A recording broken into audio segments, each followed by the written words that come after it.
on 19 Keys, and this is High Level Conversation. But I wanted to throw in, I was talking with my brother Blue Pill, and Mama Pill, and Red Pill, and KT the Arts Degree one time I was in New York, and came up in a conversation about the Dr. Sebi diet. And Mama Pill, she was married to Dr. Sebi when he was going through his cases, and found in his first facility to where is now where the current Barclay Center is in New York. Mm-hmm. And so she helped him through that entire period, through the trial and everything else. But me and Blue was talking about that diet, where that diet was more specifically that electrical food diet there where you see the small list was for people who's sick. Mm-hmm. So it was a healing diet. Now don't get me wrong, most people are sick. You understand me? But the strictness was specifically with those restrictions to heal. When you talk about hearing all of the people that got cancers or AIDS or herpes or all of those different things, it was to electrify that body, create all those restrictions so that no other chemicals, and this is the way I'm interpreting now after he said that, but I know a lot of people start off with that and they can't adhere to it, you understand me, because it was always meant to be like, if you will, a medical guide. You understand me? Imagine a doctor saying, look, you got cancer, you can only eat this, that, and the third. But at the same time, I don't think there's nothing wrong with it just because most people in America are sick. No, fact. Just undiagnosed. Yeah, and there's a lot of genetic weaknesses going on too. Me personally, I will use, and all much respect to Dr. Sebi, late great, he the one who ignited the flame in me that got me doing what I'm doing now. Honorable Elijah Muhammad was my first for How to Eat to Live. Man, that book is amazing. Yeah. Till this day. Yeah. Till this day. I mean, well, a lot of people don't give it credit, but the Honorable Elijah Muhammad sparked the whole entire health food revolution in America. I can agree with that. Yeah. I can agree with that. That's what Dr. Sebi said. Amongst many other things he sparked. Yeah. Amongst many other things. Facts. These are facts. You know what I'm saying? But me, I'm not gonna say I 100% agree with the diet. I do agree for a transitional period. But me, as the fruitarian, studies clinical trials, because everything, the HIV that we heal, the herpes that we heal, which you can pull this stuff up, the herpes cases, the cancer cases, we done got people out of wheelchairs that was wheelchair bound for 8 years. We healed somebody in Detroit that couldn't walk for 10 years, you know what I'm saying, in a wheelchair. These was on high energetic fruit diets. And then studying our physiology, it's proven. I know that our body's done adapted to certain foods, but it's proven that we yield the most energy and we live the best and have clearer thoughts on all fruit diets. So what is a culture that is mostly just a high fruit diet? What do you mean? Like, is there a culture that you can look to, like in Africa, with some original people that to this day eat mostly just high fruit? So you got islanders. Islanders eat mostly fruit. They do have vegetables here and there, but they eat mostly fruits. Yeah, islanders most definitely. I got plenty of books too that talk about the fruitarian diet. You got Back to Eden that talks about people that used to eat fruits and nothing but fruits. You also got Dr. Morse. He talks about the same thing. You got Dr. Layla Africa in his early books. He was talking about how we all came from that fruit diet. You know what I'm saying? And again, once you study the physical makeup and you put in the clinical trials, we got 12 years in of putting people on all fruits and seeing what it does to the body. Not saying that these other diets, livid, should I say, because I hate the word diet, can't heal you, but I see fast healing, especially neurologically, is going to be on high energetic foods. But you do have to put in, genetic weaknesses, man. We genetically weak. And every time the child get older and have a baby, that's another genetic weakness. So we see fruits, people get on fruits and they get completely skinny. You start seeing a sunken face and, they look malnutrition. But that's the genetics for us eating all these acidic forming foods that have been breaking down our tissues and breaking down our cells and our mitochondria. So now you get on these high foods and we got to put in the fact too that the ground is malnutrition. They done completely messed up the soil. You know what I'm saying? The fruits that you eating now are lacking a lot of they phytonutrients and nutrition. Even the Sebi diet, a lot of that stuff is lacking the stuff that wood had in there hundreds of years ago because what they doing to the earth, man.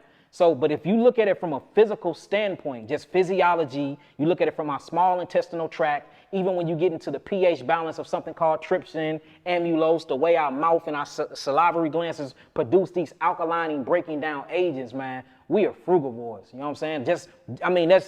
You can scientifically prove it. I can't wait to hear a lot of, your peers that's in the world of, you know, nutrition and health, you understand me, give their review, Yeah. you understand me, if you will, about the ideas of more specifically purely eating fruit, you understand me? And I think it's definitely worth a try. I think this is where a lot of people have misconceptions about fruit when it comes to sugar. You understand me? Because people don't believe that you can break down the sugar that's in fruit because they think of it in the same way they think about white sugar or other types of sugar. Sucrose, pentose, maltose, Can and you all get that. people to break down on sugar and why you can eat fruit without worrying about the sugar aspect? Of course. So when you got sugar, you got three main bases of sugars. You got galactose, which is produced by the black woman's breast. You have fructose, which is actually naturally occurring in your fruits. And then you have glucose, which is naturally occurring in your vegetables. All right. So I already told y'all earlier in the interview that your fructose yields 12,000 angstroms of energy. Your glucose or your vegetables only yield 9,000 angstroms of energy. Fruits is good. The only way I can heal diabetes 1 or 2 is by way of fructose. When you get somebody with diabetes and they're insulin dependent, you have something called the islands of Langerhans. So they'll say that sugar raises the glucose. You a glucose load on fruits, which is a total lie. Every diabetic patient that I've had that had 1 or 2 hyperglycemia that had or diabetes mellitus, we healed them on an all fruit diet with herbs. Now, this is the reason why. Fructose. When you eat fructose bypass the pancreas. The pancreas has something called the islands of Langerhans. You have the alpha cells, which produce glycogen. You have the beta cells that produce insulin. Then you have the delta cells that produce something called somatostatin. Somatostatin is a mixture of a growth pituitary hormone, and it's mixed with glycogen again. Well, in order to actually break down glucose and put glucose in the blood to penetrate a cell, that's what insulin does. Insulin is used as a key.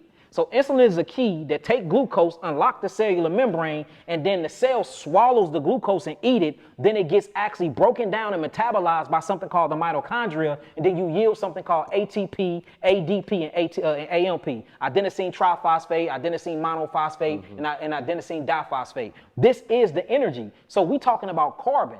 Carbon is on your periodic table. All carbon is sugar. Sugar breaks down into carbon. Carbon, what happens is you eat some sugar, right? You will eat this sugar. Once the sugar gets converted in the body, it is CHO. What the conversion is taken out of that hydrogen because hydrogen is acidic. So once you take the hydrogen out of the CHO, it's just carbon and oxygen. This is alkaline. So sugar is alkaline.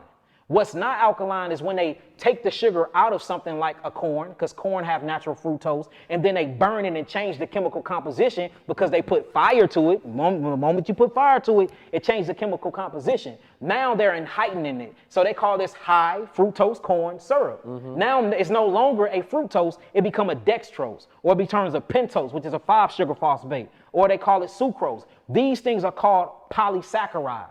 See that we're not talking about monosaccharides. Monosaccharides is what's in your fruits, what's in your vegetables. Polysaccharides is what they're creating in these white man's laboratories. That's what's bad for us. But back to the fructose. Let me show you how amazing fruits is.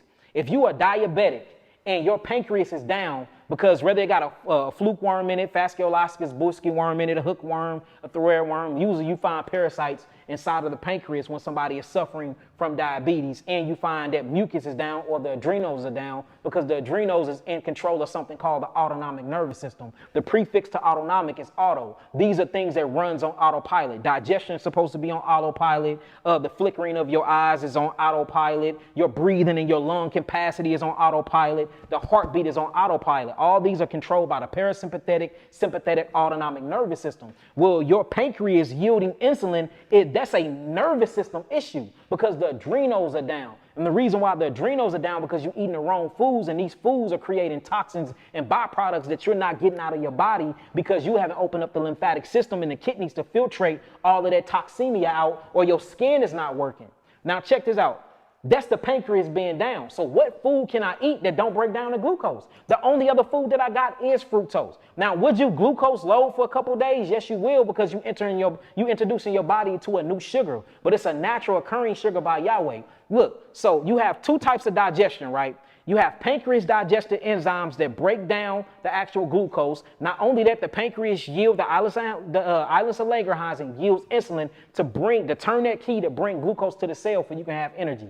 Fructose completely bypass the pancreas. It go a lipid route. This lipid route is through the liver, and then it's called cellular infusion, where the actual sugar will infuse itself in the cell and don't even use the pancreas. And there's plenty articles, the government articles written up on this, and we have the clinical trials with at least 100 diabetics that prove this stuff, that we healed them on an all fruit diet with minimum herbs. So let me ask you, because that was a beautiful breakdown, first of all.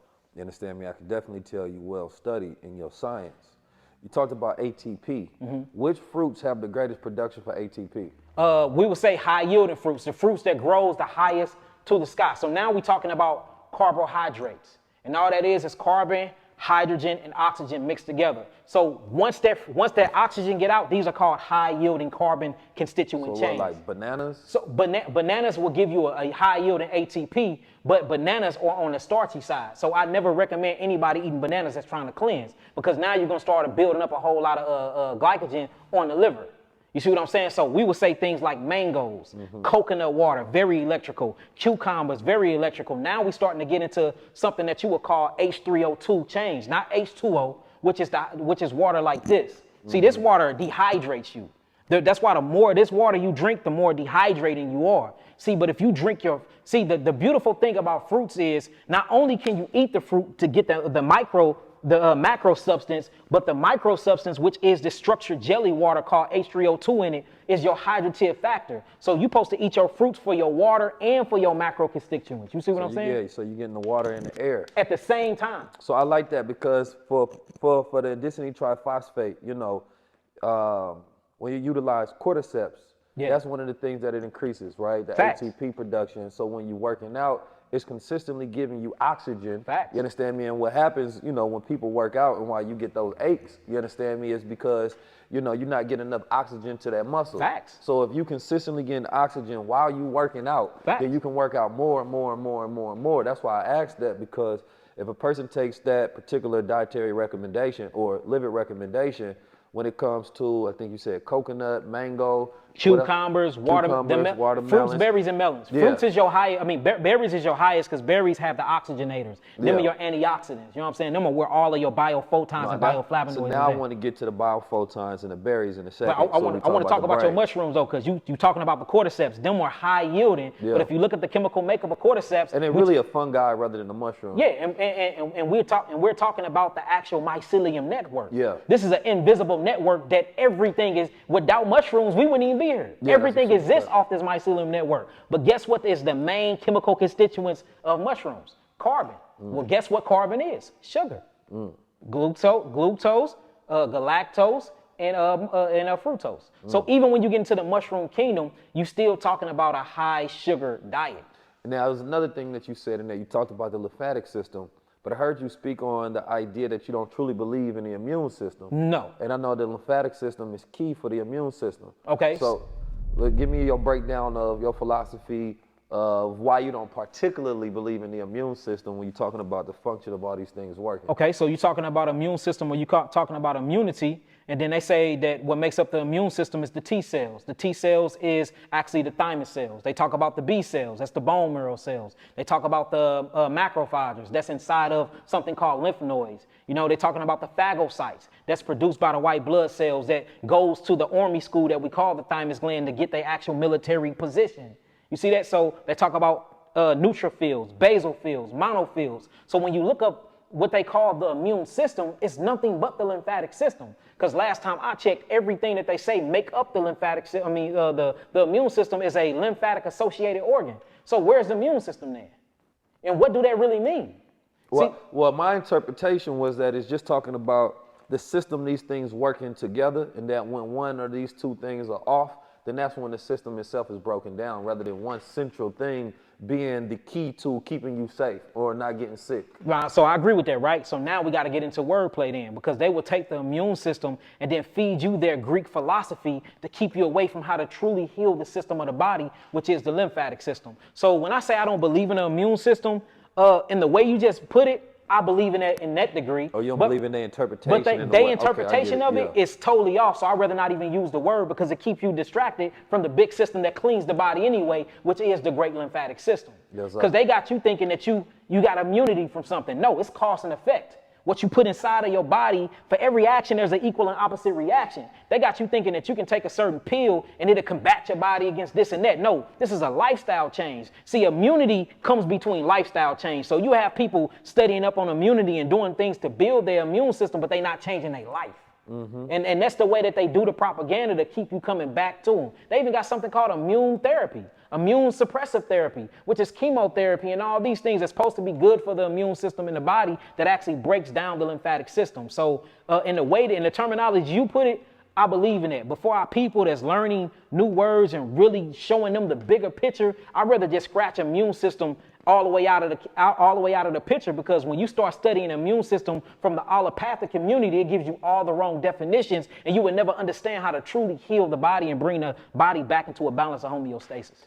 Now that's key. Now when you talk about allopathic, so that gives me a good segue into a couple of things I want to talk about. Specifically, when you talk about Western versus Eastern medicine. Yeah. Right? And Eastern medicine is more so healing from within. Facts. You understand me? And Western medicine is, basically taking pills. Suppressive therapy. Yeah, suppressive therapy, having nothing to do with healing or curing. Facts. You understand me?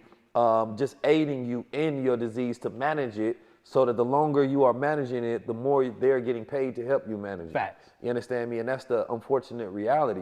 So it's like, then when you're not looking at it from a Western perspective, you look at it from an Eastern perspective, because a lot of people don't realize that the way they go about healing and medicine around the world is completely different than the science of America. Bro, they got something called medicineless hospitals in the East. Yeah. Where you go to the hospital and it ain't not one damn pill there. Yeah.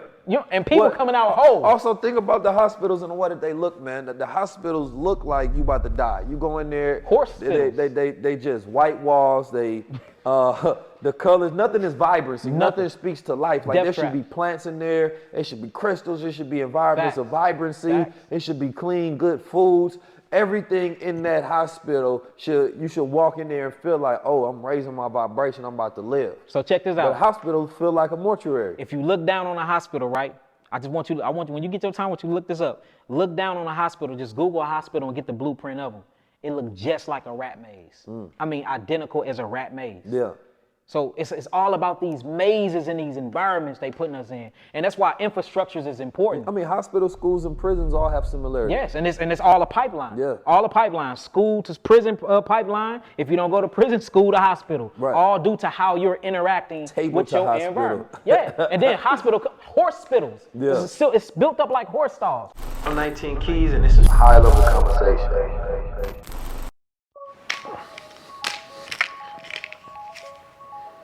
Having a problem with your little swimmers? Having a problem with your testosterone? Not feeling quite like a man when you go into the gym? Can't go in there and exert maximum energy, falling off? How about you try and tap into some of the sports moms, specially formulated so you can feel like a man again. You can tap in, high endurance, and at the same time, it's a very small recovery rate because of what's inside this bottle right here. Tapped in for the man inside you. Now we know toxic masculinity is the new trending topic. But what about healthy masculinity, goddammit? What if I told you inside this bottle is a little bit of healthy masculinity? Would you take it? Make sure you tap in.